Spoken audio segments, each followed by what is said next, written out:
국민연금과 한국사의 만남. 정말 싹 넘치는 이거 너무 좋잖아요. 저도 연금만 보며 삽니다. 일종의 연금 개혁. 국민의 삶을 끝까지 돌보고 책임지기 위해서 최대한. 안녕하세요. 한국사 길잡이 큰별쌤 최태성입니다. 자, 오늘요 제가 여러분께 알려드릴 내용은요 특별합니다. 이름하여 국민연금과 한국사의 만남. 자, 우리 역사를 돌아봤을 때 과연 과거에도 이 현재 국민연금처럼 이 백성들의 이 노후를 위한 국가적 정책 있었을까요? 없었을까요? 자, 한번 올라가 볼까요? 조선시대, 고려시대, 통일신라, 삼국시대 쭉 올라가서 반만년 역사 속에서 과연 연금이란 제도 아니면 비슷하기로 한 정책 있었을까요? 자, 우선요 연금은 한자로 해년, 쇠금. 자, 그러니까 매년 혹은 일정한 간격을 두고 행해지는 지급이다. 이런 의미를 갖고 있습니다. 우리나라의 연금 제도 다들 아시죠? 소득의 일부를 일정 기간 납부했다가 이 정년 이후 평생 동안 돌려받는 시스템. 저도 연금만 보며 삽니다. 자, 우리나라는요 만 62세부터 이 국민연금을 받을 수 있습니다. 자, 여기서 중요 포인트! 출생 연도에 따라 지급 개시 연령이 다르다. 그러니까 여러분들 본인의 출생 연도에 맞춰서 지급 개시 연령을 꼭 확인해 보셔야 합니다. 자, 일단요 지급 개시 연령이 되면요 매년 물가 상승률이 반영된 연금을 다달이 받게 됩니다. 이거 너무 좋잖아요. 당연히 오래 받으면 받을수록 더 많은 금액을 연금으로 받게 되겠죠. 자, 국민연금이 갈수록 중요해지는 이유, 당연히 노후 대책에 대한 걱정 때문입니다. 보시다시피 우리나라 평균 수명은요 1970년부터 급격하게 늘어나고 있는데요. 이유는 여러 가지죠. 일단 먹거리가 풍족해졌습니다. 의학도 발달됐습니다. 심지어 위생 상태 너무 좋아졌습니다. 그런 만큼 이 국가적 차원에서 국민연금을 통해 국민의 노후를 함께 준비하고 있는 건데요. 자, 그렇다면 여기서 질문 갑니다. 조선시대 민초들의 평균 수명은 과연 몇 살이었을까요? 자, 조선시대에 가장 잘 먹고 의료 혜택도 가장 잘 받던 사람은 누구? 이리 오너라. 아무래도 임금 아니겠습니까? 그죠? 자, 그 임금의 평균 수명 몇 살일 것 같으세요? 네? 70세요? 너무 많습니다. 46세입니다. 생각보다 얼마 되지 않네? 임금이 스트레스 많이 받아요. 자, 그렇다면 조선시대 일반 백성들의 평균 수명은 대략 40세 전후에 불과했습니다. 와, 아니 이게 지금으로 치면 직장에서 진짜 한창 열정적으로 일한 날이잖아요. 그죠? 너무 적네. 근데 이게요 조선시대만 그런 게 아니에요. 일제강점기 시대에 와서도요 평균 수명이요 45세 정도 되지 않습니다. 야, 이러니까 60세까지 사는 거 이거 엄청난 일입니다. 환갑잔치 괜히 하는 게 아니었던 것이죠. 자, 이 평균 수명이 이렇게 짧다 보니까 당시만 해도 사실 연금의 필요성 현대에 비해 그다지 두드러지진 않았을 것입니다. 그럼에도 불구하고 노인을 위한 정책들 있습니다. 우리 선조들은요 다각도로 이 노인복지 정책 펼쳤습니다. 우선 가장 눈에 띄는 게 바로 양로연. 양로연은요 노인들을 위해 베풀던 잔치인데요 고려시대 때부터 시작되었습니다. 조선시대 되면요 이 나라의 아주 중요한 정책 중 하나로 자리 잡죠. 세종 때는요 신분, 남녀에 상관없이 80세 이상 노인이면 누구나 참여가 가능했습니다. 조선 80세는 너무 많긴 한데 오늘날로 치면 팔순잔치를 관청이나 나라에서 열어준 겁니다. 자, 이 양로연에는요 왕이 직접 등장해서요 술과 음식, 옷, 다과 이런 걸 베풀기도 했습니다. 본격적으로 연금이라 할 만한 현물이 지급된 건 조선시대 들어와서인데요.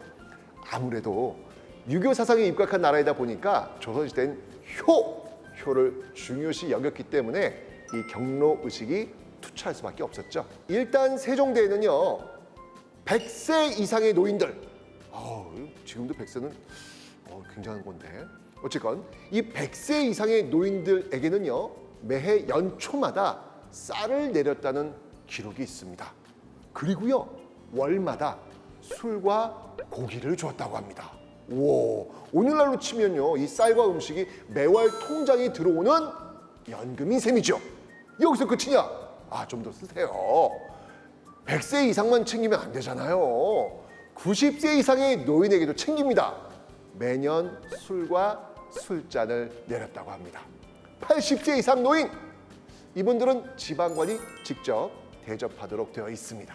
자, 그리고요, 80세가 넘으면요, 벼슬아치들은요, 풍계를 하나씩 올려줬고요, 일반 백성, 거기다 천민까지도 무조건 노인직이라는 관직을 줬다고 합니다. 와, 뭐 이쯤 되면 진짜 나이가 벼슬이네요. 네. 자, 이 밖에도요, 조선 때는요, 지금의 노인종합복지관, 즉 양로원 개념의 기로소라는 게 있어서요, 이 노인들의 오락과 연회를 담당하기도 했습니다. 연금에 정확히 해당한다라는 정책은 연초 쌀을 전달하는 정도, 뭐 이 정도인 것 같은데, 당시는요, 현대적 의미의 복지 개념이 없었던 시절입니다. 그럼에도 불구하고 이 경제 활동이 어려운 노인들은요, 국가가 나서서 최선을 다해 돌보려 했다. 선조들의 그 노력만큼은 우리가 인정해야겠습니다. 자, 지금까지 살펴본 제도들이 어떻게 보면 노인을 우대하는 유교 사상에 입각한 것들이다, 이렇게 볼 수 있겠죠. 자, 그런데 실질적으로 연금이라 할 만한 제도는 무엇이었을까요? 제일 비슷한 거, 대표적인 거 한번 찾아본다면 고려 말에 시행되었던 이것입니다. 바로 과전법. 들어보신 것 같지 않아요? 한국사 공부하실 때 뭔가 이렇게 쓱 스쳐 지나가는 어디선가 들려오는 과전법 소리. 왜 고려 말에 왜 이성계 나오면서 왜 과전법 개혁 어쩌고 저쩌고 나오지 않습니까? 그죠? 네, 바로 그 과전법입니다. 이 과전법은요, 고려 말 신진사대부의 그 경제적 기반을 마련하기 위해서 시작된 제도인데요, 조선 초까지 이어집니다. 물론 백성이 아닌 양반에게만 적용된 것이기 때문에 지금의 이 국민연금과는 좀 차이가 물론 있습니다. 자, 어쨌건 좀 더 설명을 좀 드려보면요, 과전법이라고 하는 거는요, 관직에 복무하는 대가로 이 나라에서 토지를 지급하는 건데요. 자, 이 토지에 소유권을 주는 건 아니고요, 지급받은 그 토지에서 세금을 거두어 드릴 수 있는 수조권을 준 겁니다. 자, 이 수조권은요, 현직 관리는 물론이고요, 나 퇴직했는데? 퇴직 관리에게도 주어졌습니다. 그러니까 퇴직 후에도 토지에서 나오는 세금을 걷어서 사용할 수 있으니까 말 그대로 평생 연금이라 할 수 있죠. 자, 이뿐만이 아니었습니다. 당사자가 사망했을 때 부인이나 어린 자식이 있는 경우에는요, 부인에게는 수신전, 어린 자식에게는 휴량전이 지급됩니다. 자, 이 수신전과 휴량전은요, 지금으로 치면 국민연금의 유족연금과 같은 개념입니다. 우와, 비슷하네. 자, 많은 분들이 국민연금은 잘 아시는데 유족연금 이건 뭐지? 하고 이 고개를 갸우뚱하실 수 있는데요. 자, 유족연금에 대해서 제가 잠깐 설명을 드리겠습니다. 너무 좋은 제도입니다. 자, 노령연금 또는 장애등급 2급 이상인 장애연금을 지급받던 분 또는요, 일정한 연금보험료 납부 요건을 충족하는 분이 사망하셨을 경우 그에 의해 생계를 유지하던 유족에게 지급하는 급여입니다. 연금 수급 당사자가 사망하더라도 이 남은 가족들의 안정된 삶을 유지할 수 있도록 지원하는 그런 제도인 건데요. 잘 보면 이 수신전과 휴량전 역시 같은 목적을 가진 제도라고 볼 수 있겠죠. 다만 문제가 있어요. 자, 이 과전법 이 제도의 근간은 토지입니다. 근데 생각해 보세요. 토지는 한정적이잖아요. 한 번 받아간 땅은 되돌아오지를 않고 새로 임명된 관리는 계속 늘어난다? 자, 이거 어떻게 될까요? 당연히 토지가 부족할 수밖에 없겠죠. 결국 세조 때 와서는요, 이 수신전과 휴량전이 폐지가 되고요. 그리고 현직 관리에게만 과전을 지급하는 퇴직관리 없어요. 네, 직전법이 시행됩니다. 일종의 연금 개혁, 이렇게 볼 수 있겠죠. 현대 국민연금도요, 계속해서 이 수정과 개혁을 거치고 있잖아요. 조선시대 역시 마찬가지였던 것입니다. 자, 이 조선시대를 이렇게 들여다보면요, 이 돌보아야 할 사람을 배려하는 복지 정책이 생각보다 다양하게 실시되었다는 것을 알 수 있습니다. 우리의 위대한 왕, 만원 집회에 계신 분 누굽니까? 세종, 킹 세종. 자, 이 세종대에는요, 장애인의 세금을 면제하는 정책을 펼쳤고요, 장애인을 위한 전문직 일자리를 만들어서 그들의 자립을 돕기도 했습니다. 자, 그렇다면 이 국민연금에도 비슷한 제도 있을까요? 있나요? 있습니다. 바로 장애연금인데요. 국민연금 가입자 또는 가입자이셨던 분이 질병이나 부상으로 신체 또는 정신상의 장애가 발생하면요, 그 장애가 지속되는 동안 이 장애 정도에 따라서 연금을 지급하고 있습니다. 자, 다시 조선시대로 한번 돌아가 보겠습니다. 조선시대에도요, 그들 나름의 출산 장려책이 있었는데요, 당시 관노비들의 경우에는요, 출산 당사자인 여성은 물론이고요, 산모와 아기를 돌보란 뜻에서요, 그 남편에게까지 30일의 출산 휴가를 주었습니다. 와, 노비인데 남편한테. 야, 이거 지금 봐도 정말 쏘악 넘치는 상당히 진보적인 정책이라 볼 수 있겠죠. 자, 좀 더 직접적인 장려책도 있었습니다. 조선시대에는요, 세 쌍둥이 이상의 아이를 낳은 여성에게는요, 한 가족이 1년간 먹을 양식을 하사하고 아이에게 필요한 물품을 내리기도 했습니다. 지금으로 치면 조선판 출산 크레딧? 이렇게 볼 수 있겠죠. 여기서 딱 뭐야, 출산 크레딧? 이거 혹시 그런 거 국민연금에 있지 않나요? 질문 들어옵니다. 있습니다. 네, 있습니다. 국민연금에도요, 이런 좋은 정책 있습니다. 자, 그렇다면요, 국민연금의 출산 크레딧 무엇인지 설명드리겠습니다. 자, 2008년 1월 1일 이후에 둘째 자녀 이상을 얻은 부모에게 적용되는 제도입니다. 노령연금 수급권을 취득한 때, 그러니까 노령연금을 신청할 때 출산 크레딧 혜택 역시 받을 수 있습니다.